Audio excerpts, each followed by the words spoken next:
My worst fear is that I would live the rest of my life paralyzed. I became a clock watcher, and I began to worry. What would happen if my mom doesn't come out of this? The pain had gotten so great that the morphine wasn't working. That is when I lost it. I kept asking him, is there anything we can do? And he kept saying, no. Next, two medical mysteries that defied the experts. Jennifer Fagenson thinks she just has a sensitive stomach until emergency surgery reveals a life-threatening illness. It felt like there was a balloon being blown up inside my stomach. Joyce Gonzalez is suffering from recurring pain. If her condition isn't treated, paralysis or death could occur. But then she discovers that the treatment may be just as risky. And the symptoms were so unusual that they just didn't know how to help. When illness strikes, we look to doctors to give us answers. But what if they can't? For these unlucky patients, diagnosis is a mystery.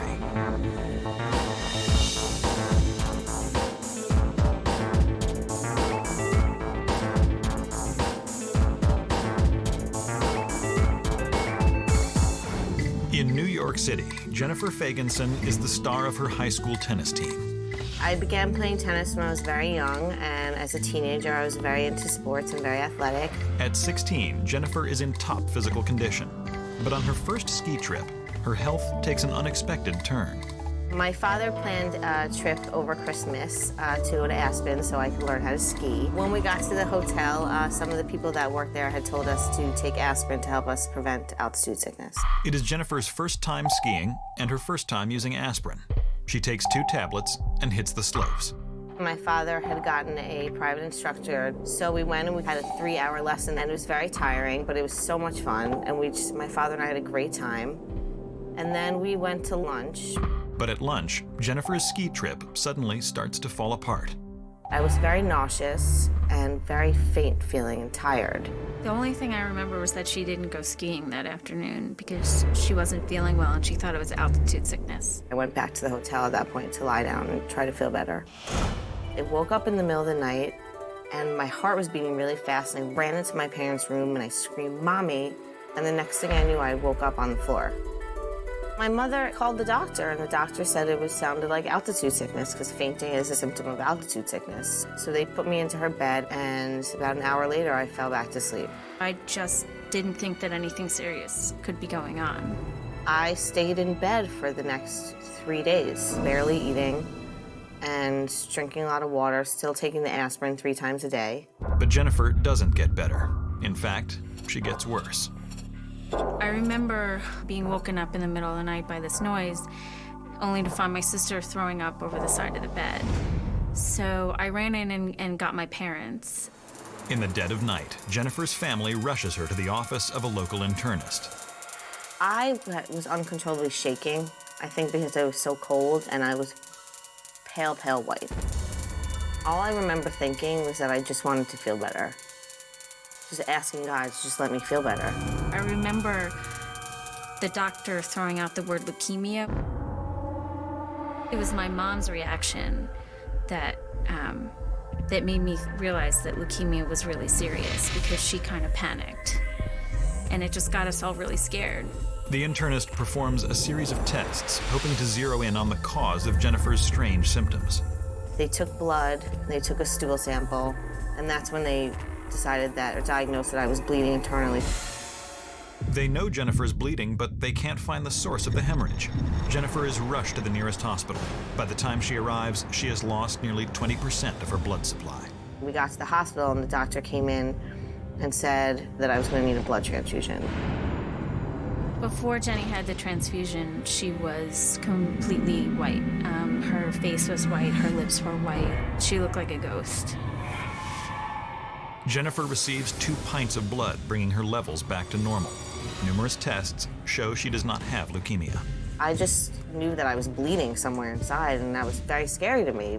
But it gave me the blood transfusion, and by the next day, I was feeling much better. A day later, she's discharged from the hospital. When they discharged me, they had never found anything. They never found any holes or any sores or any, open wounds in my GI system that would cause the bleeding. So They assumed or diagnosed me with an allergic reaction to aspirin, which they said had caused some type of ulcer sore in my stomach, which had bled, and once I stopped taking the aspirin and had the blood transfusion, it had healed, and that's why they couldn't find anything. But Jennifer's parents aren't satisfied with that explanation. When we got back, my parents decided to take her to the doctor to have some more tests. Back home in New York, Jennifer has an endoscopy and a colonoscopy, 2 tests that give doctors a look at the inside of the digestive tract. But the tests appear normal, and the New York doctors agree that it was probably an allergic reaction to aspirin that caused Jennifer to bleed. I just assumed I had a sensitive stomach, and that's probably why I had such a reaction. So I just figured that if that's all it was, then that's great. You know, then I just won't take aspirin. Jenny seemed fine and healthy, so we both went off to college, and everything seemed to be okay. My freshman year was great. I loved being away from my parents and meeting new people. But in college, Jennifer begins to develop a new symptom. My lifestyle was changing, and we were, going out more and drinking and eating less. I started to get some gas pains, but I just figured it was because I wasn't eating enough. Drinking too much coffee, all the things that you do wrong that can upset your stomach. And then, one day, Jennifer's stomach pains become too uncomfortable to ignore. 2 of my girlfriends and I were on our way to Canada. On our way there, I got these terrible gas pains. I was in the backseat of the car, and I could not sit up straight. It was just this terrible abdominal pain. My girlfriends were really anxious, and I was telling them, this is bad. This is worse than I've ever felt. But we're in, middle of Michigan. On our way to Canada, we don't really know where we are. But eventually, we found a hospital, and we went into the emergency room. They briefly examined me and decided that it was just severe indigestion and gas. So they gave me some antacid and some water and told me to go home. When we went home, I got in bed, I laid in bed, I fell asleep, and in the morning I woke up and I was fine. Jennifer takes antacids through the remainder of college. The thing was, in our family, taking antacids and anti-gas tablets was like a regular thing. So it was really not unusual to see her taking something like that. The antacid diet continues when she begins her career on Wall Street and starts to experience a new symptom, bouts of diarrhea.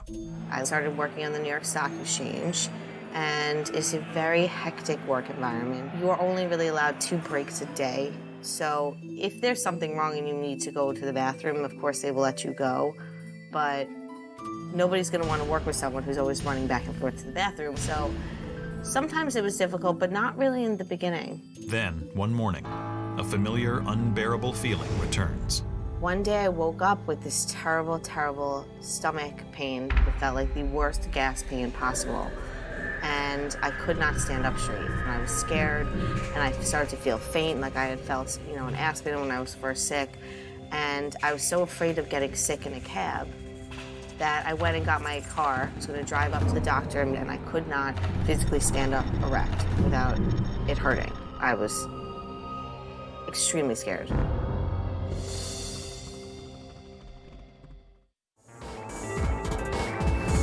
For the past 10 years, Jennifer Fagenson has taken antacids to calm her frequent indigestion, nausea, and diarrhea. Then, while working on Wall Street, her stomach problems suddenly become unbearable, and she schedules an emergency appointment with her doctor. The doctor said that it was a viral infection in my colon and that I should not drink or not eat for the next 48 hours. Jennifer stays in bed for 4 days, and gradually her stomach pain subsides. She assumes it was just a virus after all. Because of where I work and the closeness of everybody, the close proximity of everybody, there's a lot of germs. So I just figured I probably got it from someone that I work with.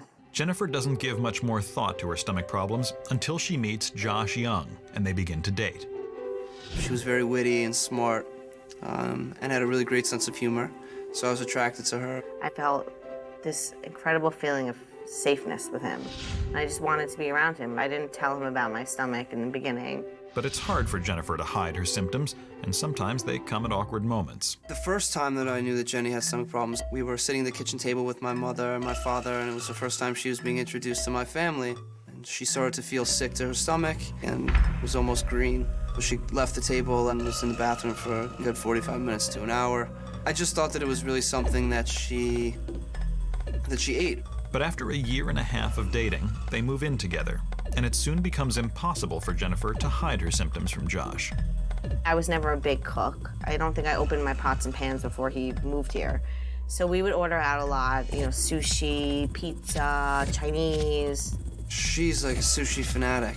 Usually 2 or 3 nights a week, she would order sushi, and after she would eat the sushi, we would usually fall asleep, and then I would wake up at different times throughout the night and notice that she wasn't there, knowing that she was in the bathroom. Sometimes she'd be gone for an hour, sometimes she'd be gone for 2 hours, sometimes she would get up 5 different times throughout the night. So I thought eating the raw fish was not a good idea. And we all thought the exact same thing. We all thought she's got stomach problems because she eats too much raw food and too much sugar. Then, Jennifer's stomach problems are accompanied by a new, seemingly unrelated symptom. I was getting this terrible back pain, and I just thought maybe it was from standing all day. And I actually called the spa to get her a massage for her back. I thought maybe that would help her. Maybe she was just having muscle spasms. I knew she was complaining about back pain, and she thought if she went to the gym or she stretched or something that it would get better. A lot of people that I work with tend to have lower back problems because of the pressure from standing all day. Eventually, I went to the gym to work with a trainer and told her about my back problem. She told me a whole bunch of abdominal exercises, which I started to do regularly in hopes that it would alleviate my back pain. For weeks, Jennifer continues to struggle with recurring stomach and lower back pains, but is convinced that nothing significant is wrong. Then, one weekend, her symptoms become more serious. Josh and I were planning to go down to the Jersey Shore to stay with my parents for the weekend. And I woke up at about 7 in the morning with this severe abdominal pain. It was really terrible pain, and I told Josh, and he got angry with me. She said she didn't want to go to New Jersey, so I think I said I was going to go by myself, that she should just stay here, and I'll go, and then I'll come back or whatever. So she was, you know, a little bit offended by that. Despite her pain, Josh ultimately persuades Jennifer to go to New Jersey with him. So we got down to New Jersey, and I told my mom I wasn't feeling well, and she said get back in bed. So I was in bed for about 4 hours. She was having like these waves of pain. She would really be in excruciating pain. I woke up, and I saw my mom, and I said, Mom, this pain is just so bad. I need to go to the doctor, or I need to go to the hospital. I'd been on vacation in Italy for a week, and when I landed, I called to say what train I was taking, and I was then told that my sister was in so much pain that my mom decided to take her to the hospital. Stephanie heads straight to the hospital, and when she arrives, Jennifer seems much better. They gave me morphine, so I was fine. I didn't feel anything, I didn't care, I was in love with the CAT scan lady. I mean, everything was fine to me. I just wanted to leave. You know, I just didn't want to be there anymore. But the tests they've run so far have yet to provide any answers. They'd taken for a CAT scan and an x-ray. They still couldn't figure out what was going on. And they noticed that her white blood cell count was extremely high, meaning that she was fighting some kind of infection. That's when the doctor decided that I was going to need laparoscopic surgery. Laparoscopic surgery, or keyhole surgery, is used to diagnose gastrointestinal problems. It is done through small incisions in the abdomen using a video camera. Jennifer is immediately transported to New York for the surgery. When they put me in the ambulance, the morphine had worn off. It was just probably one of the worst hour and a half of my life. And I was scared. I was very, very scared. Pain was just overtaking her. With every bump that we hit, she would cringe with pain. You watch this person that you really care about in so much pain, and you can't do anything to alleviate it, and you don't know how to fix it. You hope that the doctors know, but you just feel really helpless. Jennifer arrives at Mount Sinai Hospital in New York, where surgeon Mark Reiner is called in to perform her procedure. When I got there, Jennifer was there with her family. Her heart rate was fast, she had a fever, she was quite pale, she was very, very uncomfortable, had laboratory data conclusive for a large infection somewhere, had a mass present in the abdomen, in the left side of the abdomen. Dr. Reiner seemed to be a little bit puzzled by what it was by looking at the scans, but was very straightforward and pushy in his ways of getting to the bottom of this. Whether or not it was a tumor or perforation from a foreign body or something more obscure, I was unsure. It was obvious that she was quite ill and was going to need to be explored surgically. As I wheeled Jenny out of the room, I told her that I loved her very much. The The last thing I remember before I went to the surgery was telling my father that I was scared. I took Jenny to the operating room. We put her to sleep. I sterilized the abdomen on the surface, and I made 4 or 5 small incisions for which I could put in a laparoscope. It was obvious as soon as I slipped the scope in that there was something going on. So there was combinations of swelling, redness, acute infection, and partial obstruction of the intestine. They decided that there was no way that I could safely do this laparoscopically, and I converted her at that time to an open procedure. Out in the waiting room, Jennifer's family is worried. We were expecting to see her again in an hour to 2 hours, like Dr. Reiner had said, and the time just kept going. They made an incision in the abdomen. There was evidence of inflammation, and once I took some of the small bowel loops, the small intestinal loops, off the area of inflamed tissue, I found something that we don't often see. I certainly wasn't happy.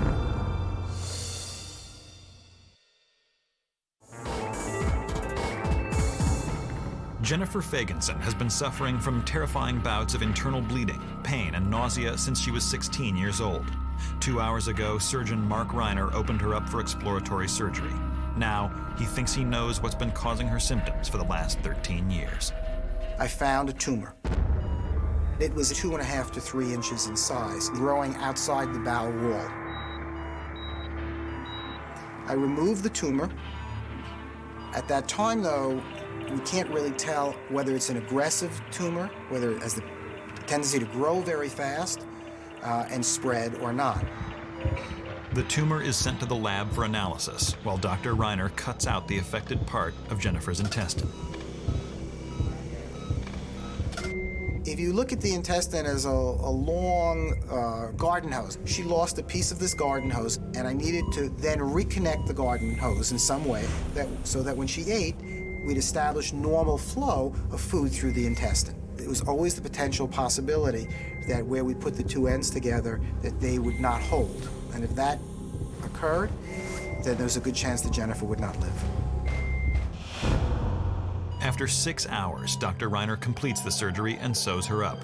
Now he has the difficult responsibility of informing her family and Josh of her serious condition. I immediately knew that something wasn't right. It had looked like he had just been through a war. I explained that we're dealing with a tumor. I explained the fact that she may or may not have to be reoperated on, and that she was very, very ill. He proceeded to tell us that he took out like 1.5 or 2 feet of her intestines, and that if the recovery process did not go well over the next couple of days, that it could be catastrophic. To hear someone talking about your little sister like that, it's really hard. And that is when I lost it completely. I ended up sitting in the elevator bank, pretty much screaming at the top of my lungs and crying to my father over the phone. The worst was seeing Josh. I'd never seen anybody that upset. I remember he said, "I finally found her and now I'm gonna lose her." Knowing that a successful recovery is crucial to Jennifer's life, her family waits nervously as she's moved from surgery to intensive care. We waited and we waited and we waited, and it wasn't until 2 a.m. that we could see her. I didn't really know much of what was going on. Apparently I had a breathing tube. I don't remember that. But nobody would tell me how severe the surgery was and that there could be all these complications. It has been 8 grueling hours, and now Josh can finally speak to Jennifer. He told me about the night that I was in the hospital and how after my surgery, and I can't do this. I'll let him tell you about it.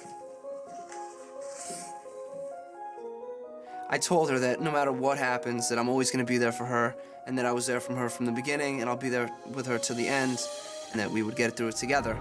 Within 3 days, tests show that Jennifer's intestine has mended properly. She won't need additional surgery. But on the day Jennifer is leaving the hospital, she gets bad news from Dr. Reiner. Dr. Reiner told us that the pathology reports are back and that it is malignant cancer. The pathologist came and read this as a GIST tumor. A GIST is a cancerous tumor that grows in the supporting tissue of the digestive tract. If it gets big enough, it can cause pain, internal bleeding, and an ulcer. Left undetected, it can metastasize and kill. She kept saying, "Can you believe this happened to me?" And see, I knew there was something wrong, and it wasn't just sushi. I can't believe that I suffered for so long not knowing this. There are only about 5,000 cases of GIST tumors reported in the United States a year. Most of the ones we see are in patients between the ages of 20 to 50. Many, many women in this age group and men have intestinal issues and problems that are completely unrelated to GIST tumors. It's why it's so difficult to make this diagnosis. 1 month later, Jennifer is put under the care of an oncologist and begins a treatment to prevent the regrowth of cancer cells. He has decided to put me on a medicine originally used for leukemia patients. I have to take one 400 milligram pill every day. 6 months later, Jennifer is cancer-free. Now I'm great. My insides are functioning like a normal person, and therefore the rest of my body is getting all these nutrients that I think it was being deprived of for a really long time.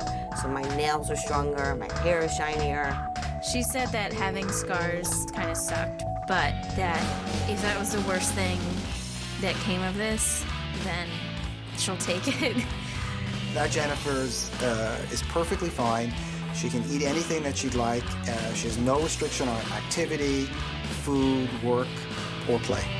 My plans for the future with Jenny are just to keep living, have her get better, get through the cancer. They want to stop the medication after about a year or so. I think the only thing that could have helped it is if I had spoken up, maybe a couple years ago. If there's one thing that I learned from this, it's call your doctor when you're not feeling normal. Instead of waiting and trying to fix it and, first sign, just call your doctor. Jennifer Fagenson spent years downplaying what turned out to be symptoms of a very serious condition. But for Joyce Gonzalez, telling anyone who would listen about her strange symptoms did little good.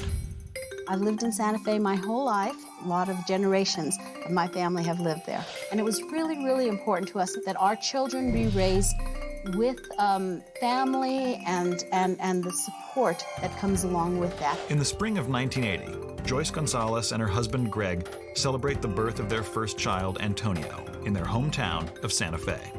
I don't think I could have asked for anything more at that time that could have been better. But things do get better. In 1983, their second child, Nina, is born. And for the next 6 years, the family leads a happy and healthy life. When I was young, I really thought that my parents were invincible. I never thought anything bad could happen to them. But then, one day in 1989, Joyce sits down at her dining room table to drink a glass of water. And in an instant, everything changes. I happened to put my left arm down on the table. And from about my pinky to my elbow, I felt some intense pain that I just had never felt before. It was very unusual. It felt like if my arm was burnt or maybe as if I had pins or needles sticking in it. I asked her if she had slept wrong or had burned herself that she wasn't aware of or done something that might have brought on the pain. She couldn't recall anything that may have done that. Joyce takes some ibuprofen in hopes that the pain will go away overnight. I woke up in the morning, I still had the same sensations in my arm, so at that point, I decided I would make an appointment with my family physician. He did a general neurological exam.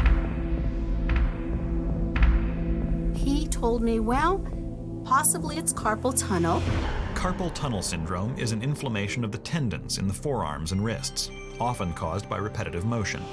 He said, why don't you try some arm splints? Joyce did quite a bit of computer work. Actually, it was a bit of a peace of mind because carpal tunnel was something that could be treated. I thought wearing the splints would help. But the discomfort in her left arm does not go away. And Joyce is alarmed when she notices the pain beginning to spread to her other arm. It was really beginning to concern me. It became evident that the carpal tunnel was progressing or it was something else, and in the back of my mind, the something else started to take center stage.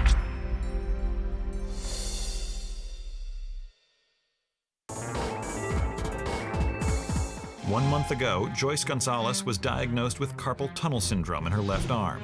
But now the pain in her one arm has spread to her other arm, and she is having trouble coping with her symptoms.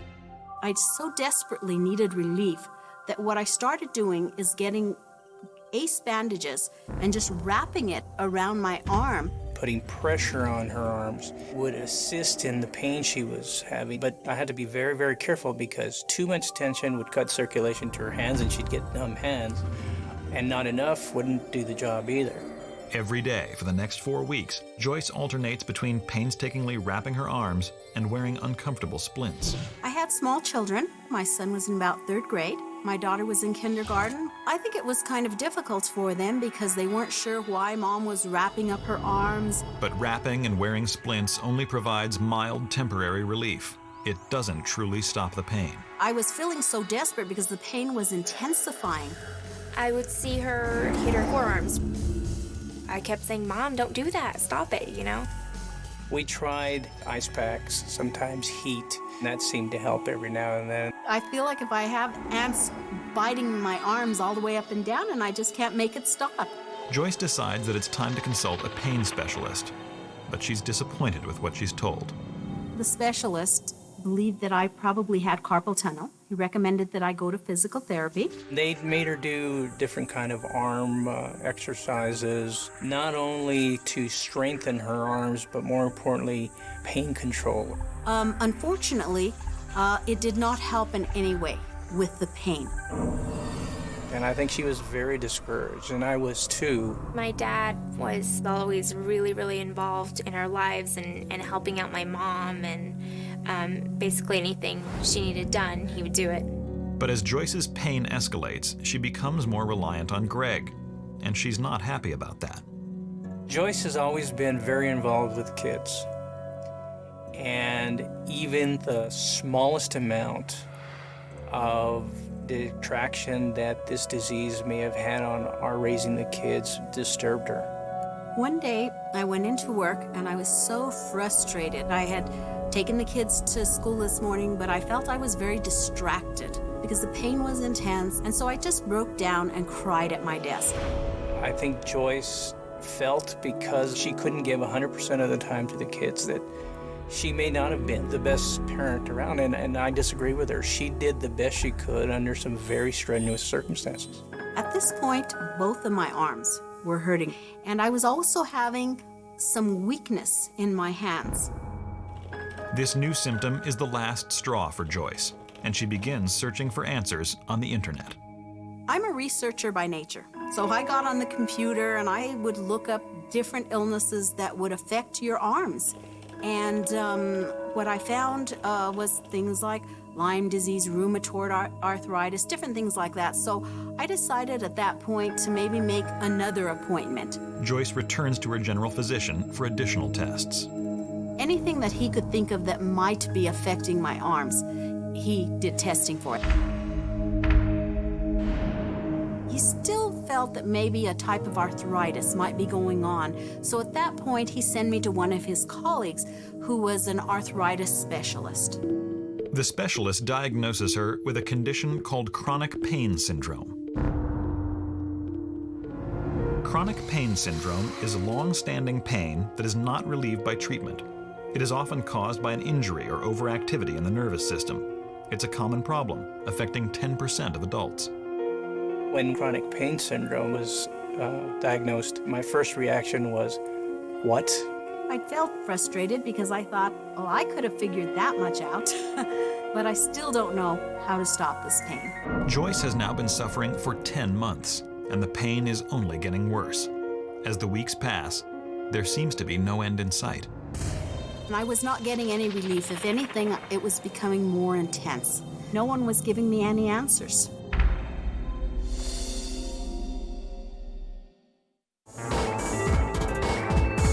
For over 10 months, Joyce Gonzalez has been suffering with severe pain in her forearms. She's been diagnosed with carpal tunnel and chronic pain syndrome, but no treatment seems to work. In December of 1989, she heads back to her general physician. When I went to see my general physician, he felt like it was time to send me to a neurologist. Maybe they might be able to find something or discover something that no one had found so far. We were optimistic. We were hoping that whatever came out of it, we would find out one way or the other. He did some special testing on my arms, and he wanted to do an MRI of my neck because he said anytime you're having arm problems, it tends to stem from the neck. A week later, the MRIs are back, and what they reveal is shocking. He told me, well, I see something on your spinal cord in your neck, but we'll need further MRIs to really confirm what that might be. Joyce is terrified as she undergoes a second set of MRIs. When she returned the second time, I wanted to be with her because I wanted to see what he had found. But this set only brings more bad news. And he told me, well, it could be a tumor. At that point, I told him that I was having headaches. And he said, let's also do an MRI of your brain and see what else we might see. Joyce has a third round of MRIs. On my third visit, he told me that I had a lesion on my spinal cord and several of them in my brain. However, he said it had nothing to do with my arm condition. Well, that did not comfort me in any way. I said, what could happen because of this? And he just said, you might have a stroke, and then again, maybe you won't. The doctor did say that it could also cause paralysis. My biggest fear was not that I might die from it, but what did scare me was the possibility of being paralyzed. It was a very disconcerting thing to think about. The doctor explains that regardless of how scary the lesions may seem, they are untreatable, and Joyce will just have to try to live with them and the small risk they pose. I had to put that on the back burner and remember that this was not the issue I was dealing with at the moment. I still had to try to discover what was happening to my arms. Her neurologist refers her to an infectious disease specialist to explore other causes that they might have overlooked. When I went to see the infectious disease doctor, we talked more in detail about what had been going on, what my symptoms were. He asked me when I had had my rubella shot, and I told him it was right after my son was born, and he believed that the symptoms I was having were probably some form of arthritis from the rubella shot. After quite a bit of testing, the doctor determined that she had rubella viremia. Rubella viremia is an adverse reaction to the German measles vaccine. It produces arthritis-like symptoms and occurs in 10% of women who have the vaccine administered postpartum. I was disappointed because it was not an illness that the doctor told me there was any cure for or that there was anything I could do to help myself. The doctor told us that she was going to have to live with the pain, that it would subside and could come back. During the next 4 years, Joyce struggles with recurring pain from her rubella viremia. Then, in 1997, a personal tragedy strikes. My mother died suddenly in the night, and I'm the one who found her in her house. During all of this time, my mother was a great support to me. She took it really, really hard. I remember her being extremely, extremely sad. They decided that my mom had died of a heart attack, but as far as we knew, she did not have any heart disease. Even without my mom's help, we went on with our lives. It was difficult, but it was necessary. Her mother's death is a shock to Joyce, and shortly afterward, the pain returns. I expected in about 3 months, the symptoms would go away. And as time went on, it wasn't getting better. I remember telling her, Mom, you know, this is getting ridiculous. Go, you have to go, and you have to figure out what this is. You just have to. You can't live like this. At her daughter's urging, Joyce decides to review her records and go back to square one. I knew that I had brain lesions, but I wondered, is it possible? Maybe somehow they are affecting my arm. I remember being terrified, you know, what, you have something in your brain? Despite her neurologist's earlier insistence that the lesions had nothing to do with her arm pain, Joyce is beginning to have doubts. I remembered that the neurologist I had originally seen had called the lesions in my brain atrial-venial malformations. So I decided to get on the internet and look that up Joyce discovers that arteriovenous malformations, or AVMs, are deformed blood vessels in the spine or brain. I remember vividly her even having a smile on her face, that she might be on the right track. I realized that there was a type of surgery that could be done on them. On the internet, I found Dr. Metzger, who dealt with that condition. Joyce schedules an appointment with neurosurgeon Andrew Metzger. When Joyce came in for her appointment, I reviewed her MRI scans of her neck and her brain. It was immediately apparent that there was not an arteriovenous malformation causing these symptoms. It was a cavernous hemangioma within the spinal cord. A cavernous angioma is a cluster of weak blood vessels found in the brain or spinal cord that can bleed. When they hemorrhage, the blood puts pressure on the surrounding nerve tissue and causes pain in the part of the body connected to that nerve. Cavernous angiomas can be present at birth or develop later in life. They are found in only 1% of the population. In talking to Joyce further, it was clear that it had probably bled several times, and each time it bleeds, there is a risk of losing strength and sensation in the arms and legs, potentially even being paralyzed. He said every time it bled into the spinal cord, that is when all of the symptoms of my arm would happen. Joyce hit her arms because it was a way to distract the nervous system and allow less of the painful sensations arising from the spinal cord damage to reach her brain. It's always a little scary to hear a diagnosis, but on the other hand, there was an amazing sense of relief to know, okay, here it is. But Joyce's relief doesn't last for long. Dr. Metzger informs her of another devastating fact. She has the familial, or hereditary, form of the disease. I asked him, does that mean one of my parents had to have had this illness for me to have had it? And he says, absolutely. My next question was, what is the possibility that my mom died from a hemorrhage of a cavernous angioma? And he told me it was not only a possibility, it was a probability. I explained to Joyce that there is a genetic mutation that can be passed from one of the parents to their children, and that there's a 50% chance that that mutation would be passed. Joyce's next thought terrifies her.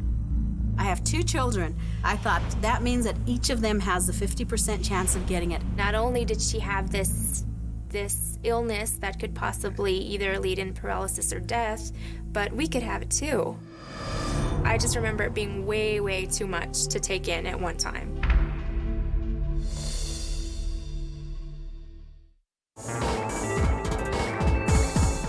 Joyce Gonzalez has been diagnosed with cavernous angiomas. They are life-threatening, but even more terrifying to Joyce is that her 2 children may have inherited this condition from her. Luckily, there is a DNA test that can determine this. Joyce immediately schedules her children to be tested. They do a swab on your mouth and get some saliva, and that's it, and then you send it off to the lab to be tested. It takes 3 weeks for the saliva sample to be analyzed. They are the most excruciating weeks the Gonzalez family has ever experienced. When the results came in, she wanted to know immediately. I remember going in and getting it and opening it up and looking. It said negative. She called me so elated. That was miracle number 1 to me. When my son Antonio tested and came out negative, that was 2 miracles. Knowing that her children are now safe, Joyce consults Dr. Metzger about how to treat the bleeding angioma on her spine. Based on the potential symptoms from the spinal cord lesion and the frequency with which it was bleeding, I felt that she needed surgery, but I felt that I was probably not the best person to be doing the surgery, so I referred her to a specialist in Phoenix, Arizona. The minute you hear the word surgery, especially spinal surgery, a wave of massive concern swept through my body. Dr. Metzger explains the risks inherent in surgery when one is operating so close to the spinal cord. Joyce would need a surgery to access the spinal cord and the lower part of her neck. There's certainly a risk of worsening neurologic symptoms potentially even paralysis. Joyce has to pick her poison, do nothing and risk paralysis due to a cavernous angioma, or have spinal surgery and risk paralysis due to the procedure. It is a difficult choice. After several discussions, we determined that the risks of the surgery were better than not doing anything at all. It's always scary, of course, to have surgery. But I was really very happy to know that there might be something that might help my condition and actually stop the pain. Joyce and her family fly to Arizona for her surgery. They spend the night in a hotel, and the next morning head to the hospital where she's prepared for the procedure. Part of me knew there was a possibility that I may be left paralyzed. I remember her being in her hospital bed, and she was all ready to go in, and we had to be leaving, and I kissed her and told her I loved her and that I would see her in 6 hours. The surgery involves making an incision on the back of the neck and then opening the bone that the spinal cord travels through. And once we've exposed the spinal cord, the cavernous hemangioma is identified. The total estimated time of the surgery was going to be about 6 hours. I became a clock watcher. My father was extremely nervous. As we got closer to the 6 hours, the anxiety level continued to go up. Then we hit the 6-hour mark, and I still hadn't heard anything, and I began to worry. They had complications. She had paralyzed.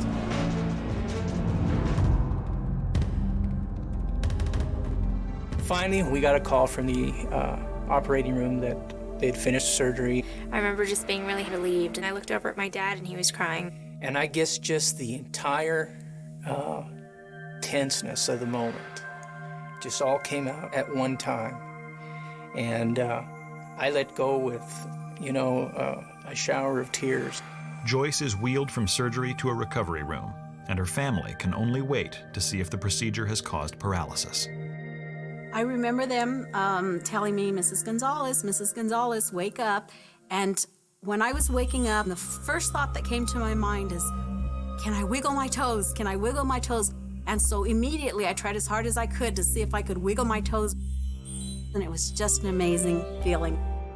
It was great to see that she could move her feet. She had come through it. Joyce is lucky. 10 years earlier, she might have died from the condition, just like her mother. Our understanding of cavernous hemangiomas has evolved quite a bit over the last 20 years.